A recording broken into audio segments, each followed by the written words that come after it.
sending a laser through a particular crystal that we're studying. There's benefits and there's cons to going with someone that you've had teaching you. When you say you've discovered a new particle, what exactly do you mean? Hey Toby, how's it going? Not too bad, yourself? Yeah, good thanks. How's your day been? Day's been pretty good, pretty busy, but pretty good. Nice. What have you been busy with? Currently a lot of time spent in the lab trying to get everything set up for our experiments, and as is always the way, so many roadblocks that just turn up when you're not expecting them to, so had a few setbacks, but it's going along well. What type of stuff are you doing in your lab? So as I mentioned, most of the time we've been just setting up before experiments. The experiments we want to do is mostly just a lot of spectroscopy, so sending a laser through a particular crystal that we're studying to study some of its optical properties. And this crystal needs to be incredibly cold, which means we need to put it into a special cryostat in order to do this. And those don't have a lot of space to put things in. So we have to design and engineer particular rods to hold our crystal samples, as well as all the instrumentation that we need to send into the cryostat with it, which is a logistical nightmare trying to engineer all the parts. Yeah, I can only imagine. So you're in your honours year now. Yeah. Could you explain what your project actually is? So as I've kind of hinted, I'm studying a particular type of crystal. The name of the crystal is erbium lithium fluoride.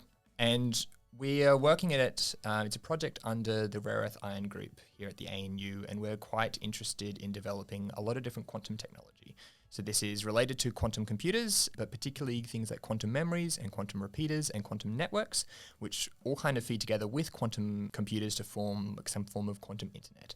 And so the challenge there is that quantum computers, they think with microwave photons, whereas a quantum network requires optical photons in order to travel at room temperature.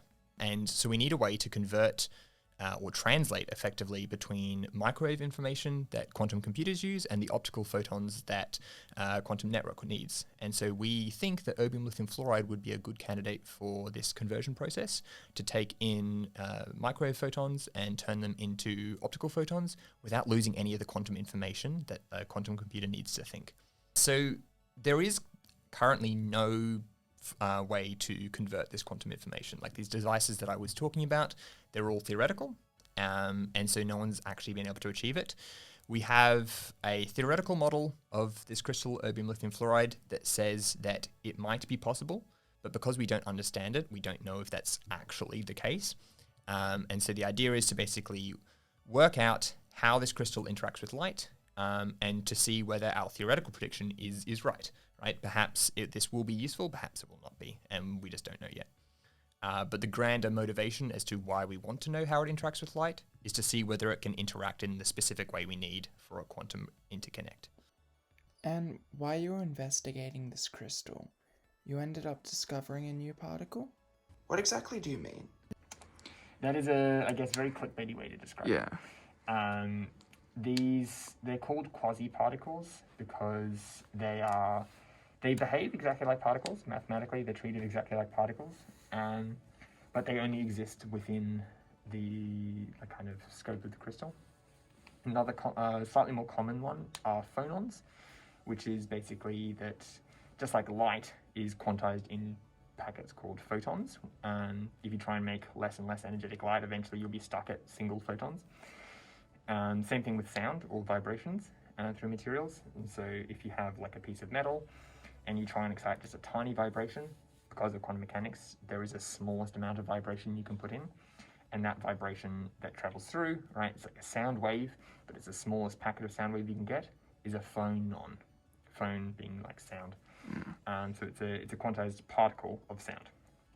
And it only exists in like materials that can have sound waves travel through them, right? In a vacuum, sound doesn't exist.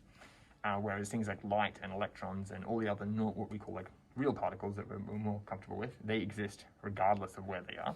But things like phonons only exist when you have the material. Same with excitons, you can only have that in the material that can be excited. You can have magnons, which are the same thing, but they're a propagation of magnetism. But those can only exist in magnetic materials. And so what we're seeing is another of the same kind of type of thing, just like a quantized sound wave or a quantized excitation wave. This is a kind of quantized perturbation in our crystal field level, and so it only exists within the crystal field. And so you can never get this particle out. You can never isolate it. It exists only with crystals. So it's why it's called a quasi-particle, because it's slightly different to a particle, but it behaves as a particle in terms of all the kind of like physics that you could describe with it. It bounces, it scatters off things, just like all other particles do. And the reason it's new is that no one's looked for these before. So it's not particularly exciting in the sense that there's anything really world-breaking about this, but this is a type of material that people just don't study. And so no one's seen them before because no one's studied these crystals before. And it's something that's unique to this particular type of material to actually have these particles. And so that's the only reason why it's new, is that no one's really looked here before, and we're the first people to actually see it. The magneton, is that what it's called? I'm calling it a magiton. Technically, it doesn't have a name because it's new. I'm calling it a magiton because it behaves halfway between a magnon and an exciton. So shove them together and called it a magiton. One of my housemates wants me to call it a magneton after the Pokemon, which he thinks would be very funny. So you're doing this as your current research project. Did you have any prior research before honours? So I was quite fortunate enough to have several opportunities for research. So I ended up doing 4 projects over my undergrad, spread throughout second and third year, as well as one of those was just over the summer immediately before honours started. So I was quite lucky to have a few different opportunities to try out different fields. How did they come up? So 3 of them were just coursework research projects, which are incorporated into my degree. So we are required to do at least 3 of those. And so those I basically just applied for and reached out to individual supervisors to see if they would take me on. The 4th one is a program that's run by the Research School of Physics, which is the Summer Scholars Program. They run for a certain number of slots every summer break these research sessions as a way to kind of give people more exposure to different types of research or fields that they might not necessarily experience through undergraduate coursework. And so there's a reasonable cohort that all does that at the same time together. So in terms of the experience then that you've had, how's it been? Obviously done for and you've gone into honours, so you've enjoyed it, but there would have been ups and downs. Could you take us through your experience? Certainly, yeah. It's every single project felt different. And that's a mixture of the physics that you're looking at is obviously going to be a little different depending on what topic you're doing, but also every group, even related groups, just operate so differently to each other that what research looks like in each of those groups is very different. And so honestly, I think the greatest experience, the greatest benefit of trialing out all these different projects, I think for me was just realizing just how different and diverse it can be, and so how important it is to kind of suss out the vibe of not just a specific project, but the group that you'll be working with. And so that takes on a lot of different forms, whether it's the level of care or supervision that a particular group will do. Some are very eager for you to be very independent. Some nurture and mother you a lot more than others. And so there's a wide range of involvement from a supervisor's end, and also what form that supervision takes. And even simple things like the difference between doing a very experimental project versus doing a more theoretical project. I came to uni expecting to be a theoretician until I tried my first experimental project, and it was horrible, it was painful, nothing worked, and I loved it.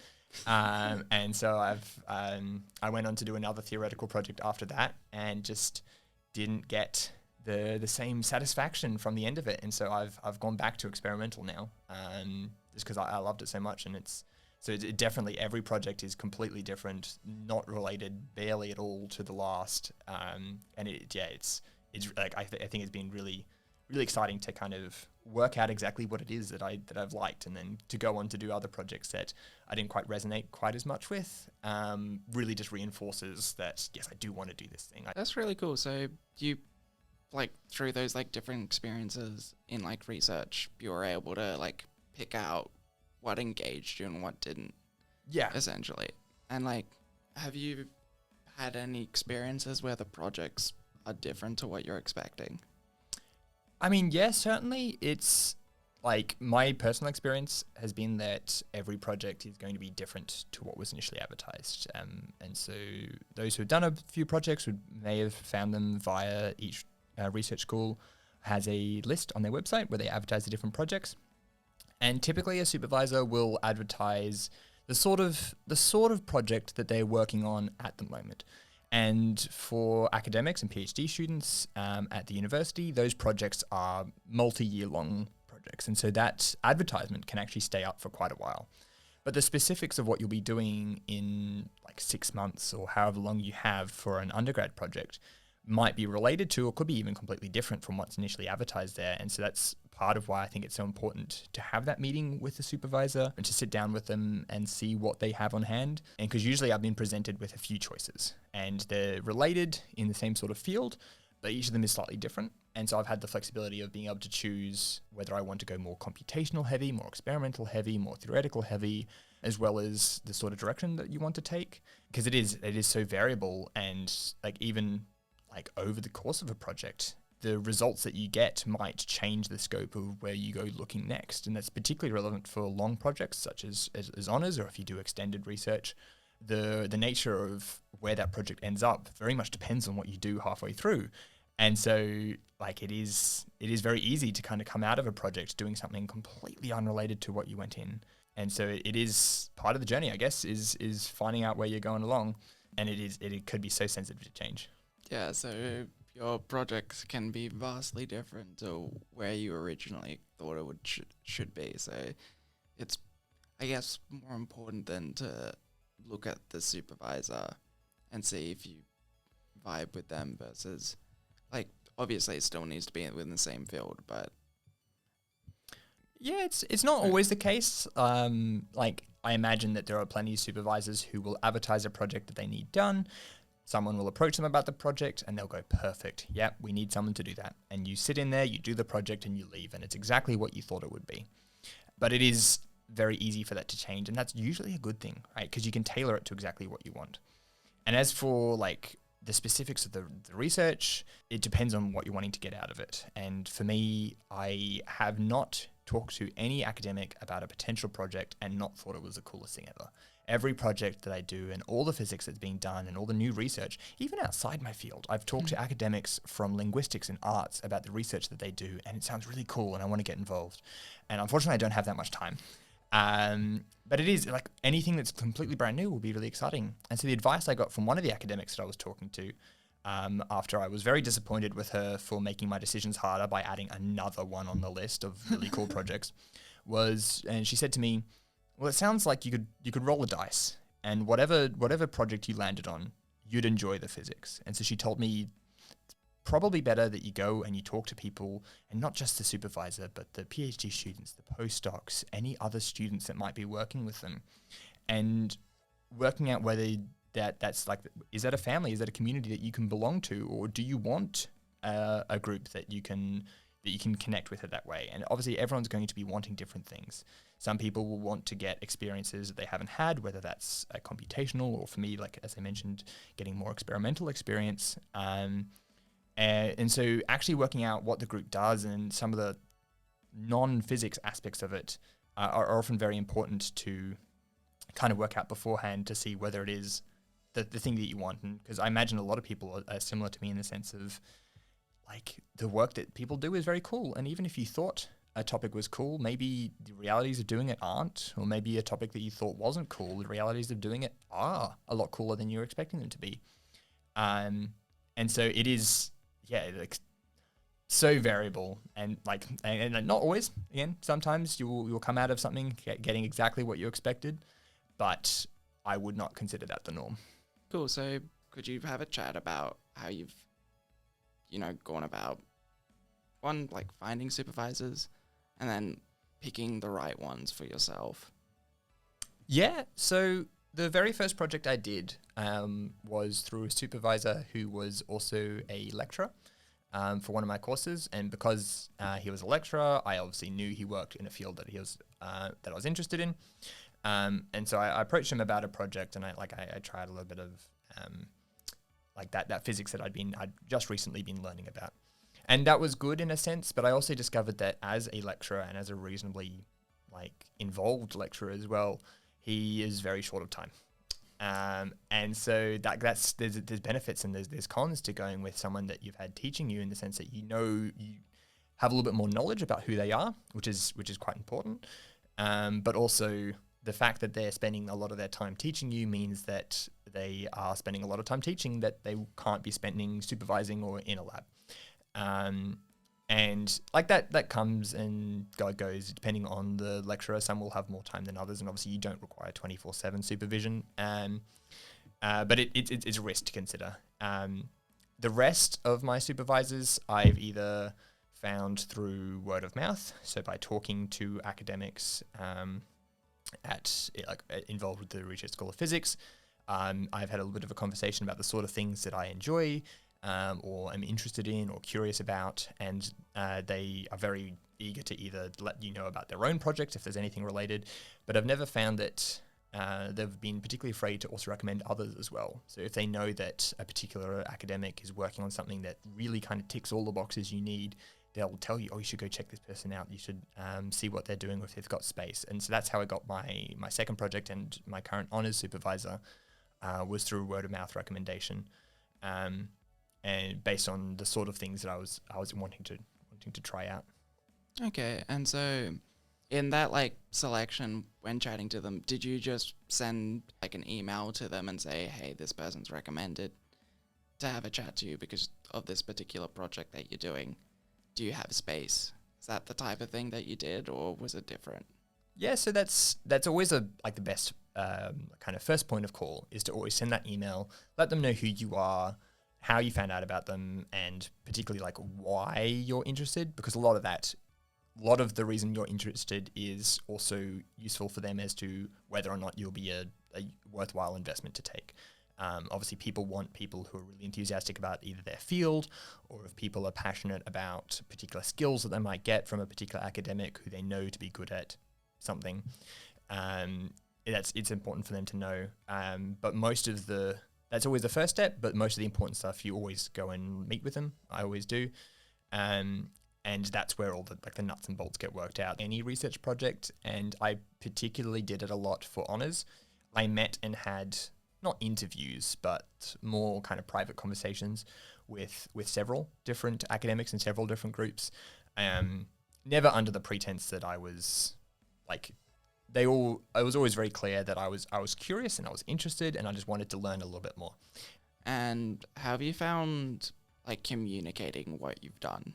Yeah, so it's different for each project. A lot of different groups will run different opportunities, whether those are student society based or university-wide events, or just at least for the Research School of Physics, each kind of research group is associated with a kind of broader group that might even stretch beyond the ANU. And so often they will have events as well. And so some of them will be kind of dropped on your lap and said, oh, it'd be a great idea for you to do this. Sometimes it requires you to keep an ear to the ground, and you might see or hear about opportunities that turn up, and it's the impetus is on you to kind of apply for those things. And a lot of times, depending on how you're doing the research project, so the Summer Scholars Program requires you to present to a relatively small group of people, but there's a required presentation there that's open up, and so that also kind of forces that experience and those skills on you as well. So it's just a mixture then between uni-based stuff and then from outward sources that you found. Yeah, there will always be external bodies that will periodically run events, and even if you haven't done, it's been a while since you finished the research project, usually you can drag up all the notes and stuff for that. So that they will turn up if you're looking for them, or if you're keeping your ear to the ground about those sort of opportunities. But yeah, it always just kind of requires you to kind of snatch them up when they come. Thanks so much, Toby, for coming along. Thanks for having me. It's been a pleasure speaking to you. Enjoyed being here. Are you working on anything, or do you have anything to promote? Not specifically at the moment, actually. I guess in general, physics is good for anyone who's not physics. But more importantly, research is really exciting. And again, would definitely recommend getting involved with as much as possible in much different things. It is quite the experience and an amazing opportunity, particularly at a research-centered university. All right. And thank you all for watching. I hope you have a great time. Please like, comment, and subscribe. And goodbye. I still don't know how to do silence, but that's fine. One of these days I'll